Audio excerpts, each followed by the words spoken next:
Hi, everyone. Welcome to Outgrow's Marketer of the Month. I'm your host, Dr. Saksham Sharda. I'm the creative director at outgrow.co. And for this month, we're going to interview Matt Wolfe, who is the co founder of Evergreen Profits, a company that helps set up strategic marketing systems for businesses. Thanks for joining us, Matt. Yeah, thanks for having me. I'm excited. Great to have you here. And so we're going to start with a rapid fire round just to break the ice. Try to keep your answers to one word or one sentence only. Sure. Okay. The first question is, how long does it take you to get ready in the mornings? 2 hours. Oh, wow. That's the max we've ever heard. Okay. Well, How I have a many whole hours? routine, so maybe that'll be a question for a different time. Okay. How many hours of sleep can you survive on? 6. Okay. Neil Patel or Gary Vaynerchuk? Gary Vaynerchuk. Okay. The first movie that comes to your mind when I say the word ambition? Oh, there's a movie that comes to mind, but I'm drawing a blank on the name. The Pursuit of Happiness. Okay. The biggest mistake of your career? I can't think of one off the top of my head. Okay. No, that's fine. Giving presents or getting presents? Giving. Okay. How many cups of coffee do you drink per day? 1. The most valuable skill you've learned in life?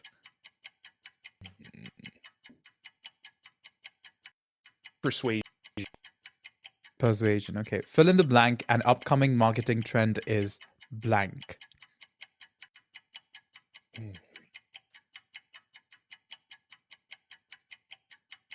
Wearable technology. Mm-hmm. And finally, your favorite Tiger King character? Let's see. What was the main guy's name? I don't even remember. Joe Exotic? Joe Exotic? Joe I think, Exotic. yeah? It feels fair. like so long ago. Yeah, I know, right? I need to update that question with clearly something else. We made this like around the Corona times. But anyhow, that's the end of the rapid fire round. Let's go on to the bigger questions. Cool. The first one is, what is a common mistake bloggers often make while starting out? So when it comes to blogging, I think a lot of people overthink consistency. They overthink how often they need to blog, so they'll put out a lot of junk content to keep up with consistency, as opposed to focusing on fewer quality pieces of content. I'd say that's Mm. probably the biggest mistake I see is people go, oh, I want to have a daily blog or a weekly blog, but then they get so consumed by releasing on that schedule that the quality of the content really suffers, and it really does their business no favors. Yeah, I particularly associate with that. I just find it almost crazy to find people who are like tweeting every day a new blog piece. I'm just like, why? Why is there? I just feel like somewhere in the corner of the internet, there's all this content accumulating, and there's going to be an information glut, a complete information glut. Like historians will have like so much bullshit to go over, I guess. Yeah, Yeah, so yeah. I yeah, mean, I think the historians of the future are going to be algorithms and AIs, but hopefully. I think you're right. But that's even worse though, right? Imagine an algorithm assuming that this is exactly what humanity wanted to produce, whereas it was just actually someone trying to produce something at every week or something. I don't know. But interesting. But because I really associate with that. The next question is, what inspired you to build Evergreen Profits? How did there was a need for a company like that?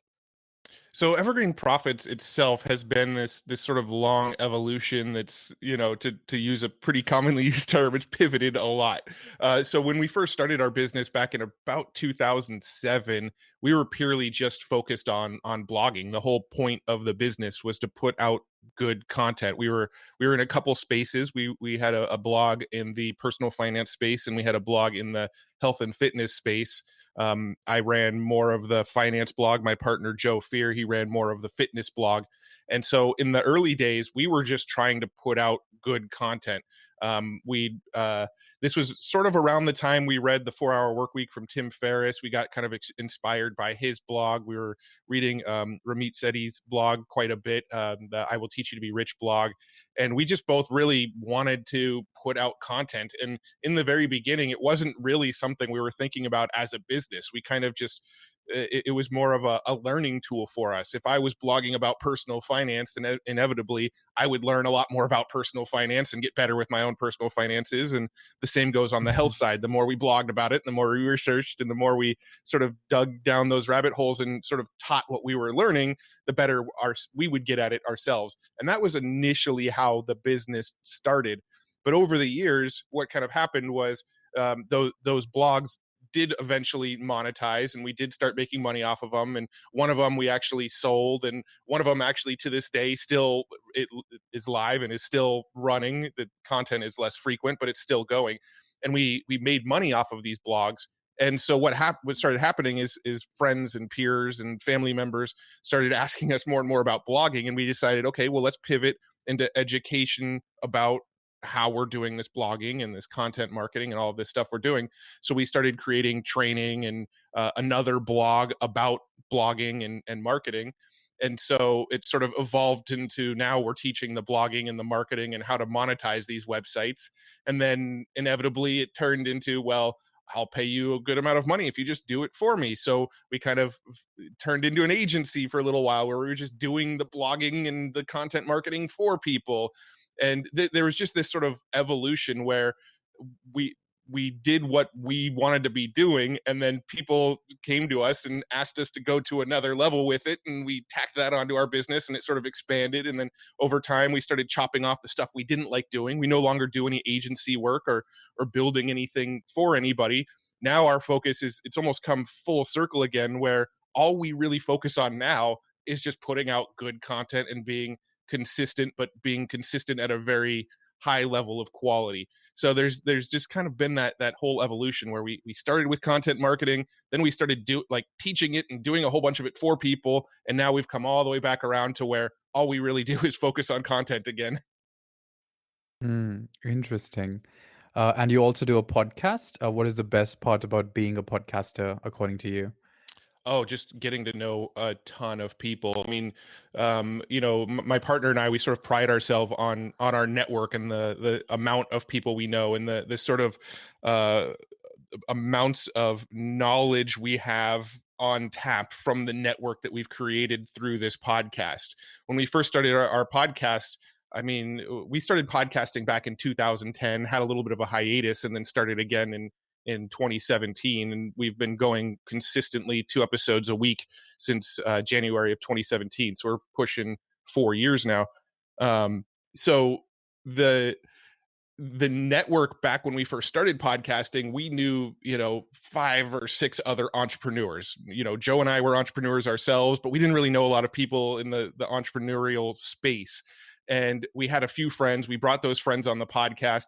They introduced us to other marketers and entrepreneurs and really successful people. And over time, the network just expanded and became this like spider web, to now I feel like there's really nobody almost on earth that I can't get a hold of, because somebody in our network has a connection. Yeah, I felt that as well. Like even for our podcast, a lot of them just come from referrals or someone knows someone. So it's like a whole web. That's an interesting way you describe both the podcasting thing and the blogging thing, because it's just building networks and being consistent, right? Yeah, it's Any actionable tips for building the right brand with your podcast? I mean, if you're not interested in the stuff you're talking about, you're not going to keep up Mm, with it. So I'd say the number one piece of advice I could give for a podcast is make sure that you're talking about and talking with people that are topics that you're interested in. Early on, when we were first starting to podcast, we were kind of allowing anybody on our show that kind of wanted to be on the show. Anybody who would reach out to us and say, "Hey, I'd love to be on your show," we'd say, "Sure, come on, let's see how it goes." And we ended up getting a lot of sort of really generic podcast episodes, where a lot of our guests were just kind of giving us um like cliches and they were trying to get like their talking points out, but they weren't really giving a Mm, lot of like actionable, valuable, amazing information to our guests. So we had to sort of evolve and clamp down over time on who we actually allowed on the podcast, and we had to start creating these filters. So I think that's really really important. Make sure you're talking about something that you really really enjoy talking about, and quite honestly, it doesn't need to be something with a big audience. I think a lot of people think, well, I need to have a business podcast or a fitness podcast or, something very general because the audience is bigger. But what we've actually seen in the podcasting space is the more sort of niche down you get with who you're talking to and what you're talking about, the more mm. potential success your podcast has. So, you got to love what you do. You got to sort of filter who you bring on. Don't just bring on anybody. Make sure it's somebody that you think your audience is going to be interested in. And then you know yeah, I think that's probably some of the best advice I can give on getting going with the podcast, because if you're planning on being in it for the long haul, make sure it's something that you love doing. So, what flow do you have right now for your podcast for choosing someone? So for the most part, our podcast guests now are either people we already know. So we'll, the people that we've networked with when we go to events or when we go on other podcasts, or the network that we've been creating. We usually invite people that are already in our existing network, or it's a referral from somebody in our existing network. So when somebody reaches out cold, maybe through our contact form, or they find our email on hunter.io or whatever, and they email us and they ask to be on the podcast, most of those emails we just kind of don't even respond to. We get too many of them. I mean, between my partner Joe and I, we probably get about 20 of those types of emails a day of people asking to be on the show. And so those we just don't even have the time to sort of filter through and research the people and see if they make a good fit. So the people that end up on the show are either in our existing network, or they're people that were referred by somebody that we really trust in our network. And really that's it. I think there's been two people on our podcast ever who have reached out cold that we didn't know before we brought them on the show. Interesting. The next question is, if you could have any guest on your podcast, who would you choose and why? Let's see. That's a good question. We actually have we have a Dream 100 list, a list of all of the, Oh, the people we'd love to have on our podcast. And I think right now our Dream 100 list sits at about 98 people, so we're almost at that full 100 number. For the most part, I feel like everybody that we've really really wanted to have on the show, we've managed to get on the show. I would say if there's one that I don't think we'll actually be able to get, but I would absolutely love to sit down and have a conversation with him, would be Deval Ravikant. uh-huh. Okay. And what do you think is the most untapped source of gaining traffic on your blog? Probably podcasting. I know it's probably a very expected answer from me, who's super immersed in the podcasting world. But the largest growth we've had for our own podcast and for our own business has literally been going on other podcasts like this one, and just having great conversations and sharing what we're all about, and giving bits of wisdom. And ideally, people listen to something like this and go, "Oh, I like the types of things they talk about. I'm going to go check out their show. I'm going to go check out their business." So, quite honestly, going on other podcasts is probably one of the most underrated traffic strategies. I'm a big fan of finding the people that have built audiences, and figuring out how to get in front of existing audiences, and maybe a small percentage of those audiences will migrate over and become part of our audience. So that's really our philosophy these days. Okay, that's interesting. And do you think there are too many podcasts out there? Or do you think how much is the market saturated with podcasts, do you think? I think I don't think it's saturated really at all, especially the more niche you get, there's Mm, less and less saturation. But if you look at podcasting, I think we just passed the million podcast threshold, where there's like something like a million podcasts out there now. Um, but when you look at blogs, there's like, I don't know the exact numbers. yeah. I'll be speaking off the top of my head, but there's tens of millions, if not hundreds of millions of blogs out there. So when you kind of compare blogging to podcasting, podcasting is not even close to where blogging is, right? There's still a lot of open space there. And then when it comes to like actually niching down your podcast and speaking to a very sort of ideal avatar, then it opens up even more. And I think as long as you're not trying to be the next Joe Rogan podcast where anything goes, you just talk about whatever's on your mind. Those podcasts are really, really, really hard to succeed unless you're somebody that has an existing platform before starting the podcast. You know, guys like Joe Rogan and Dax Shepard and Tim Ferriss and some of these examples of guys that kind of will talk about almost anything on their show. Well, they had massive platforms before they ever hit record on their first podcast episode. I was going to ask you, so what are some of the podcasts that you like listening to?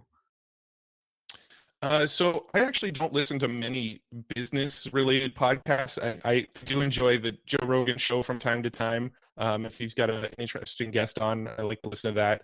I think Dax Shepard has a really good podcast, The Armchair Expert. I actually listen to a lot of podcasts where it's sort of celebrities interviewing other celebrities, which, you know, is, I don't know why. I just, that's kind of what I'm into. I think a lot of those people are really, really good interviewers. So I'm almost listening more to hone in my interview skills and see how these people are interviewing people more so than like how the guests actually respond to the questions.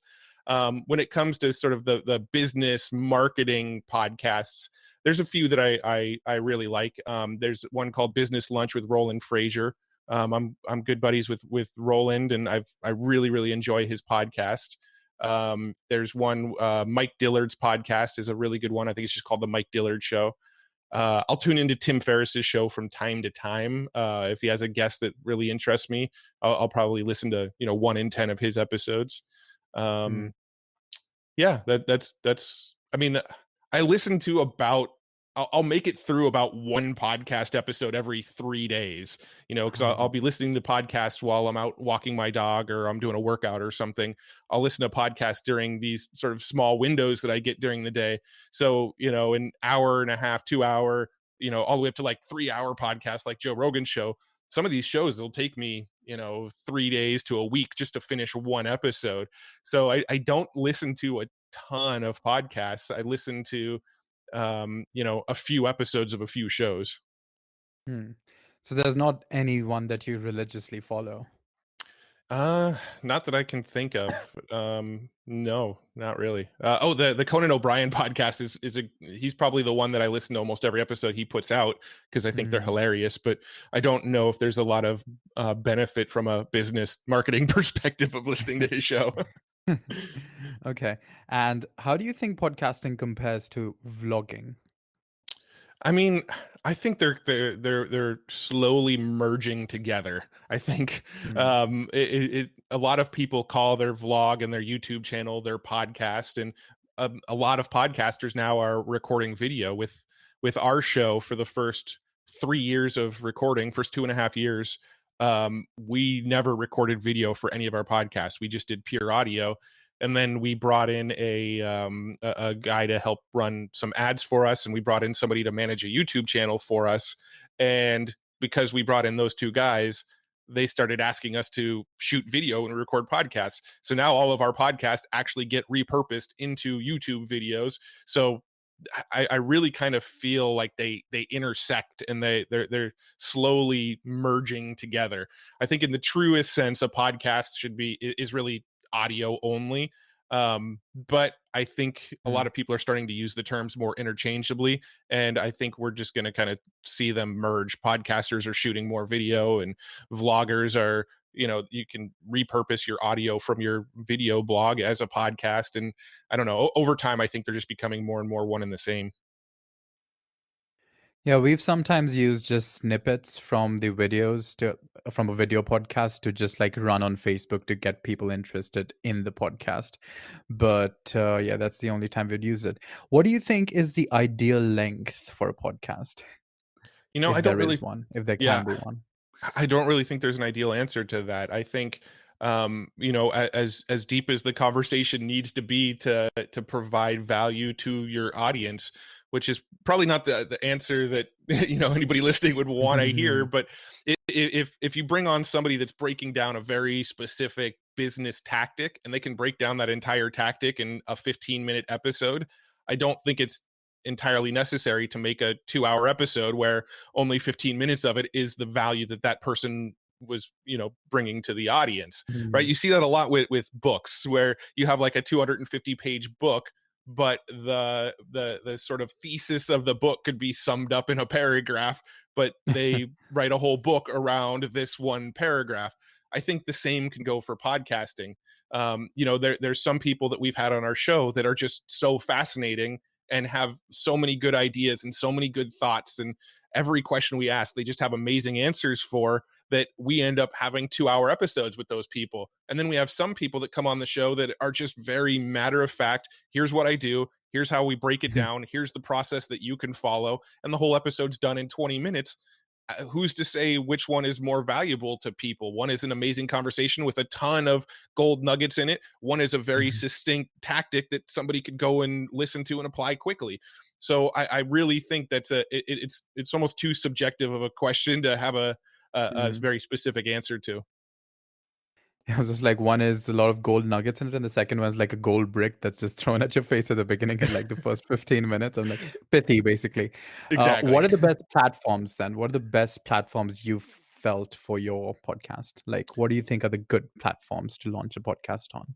So when you say platform, what do you mean by that? Can you be a little Apple more? Podcasts, Spotify. Where do you put the podcasts? So the way we do it is our podcasts go on Libsyn, which is our Hmm. hosting company for the podcasting, and then Libsyn essentially distributes it to all of those places. So it'll go out to Apple, it'll go out to Spotify, Stitcher, Overcast, all of the major platforms. The podcast goes out to them. As far as what I listen to podcasts on, I love listening to podcasts on Overcast. Um, Mm. that's my favorite platform to listen on.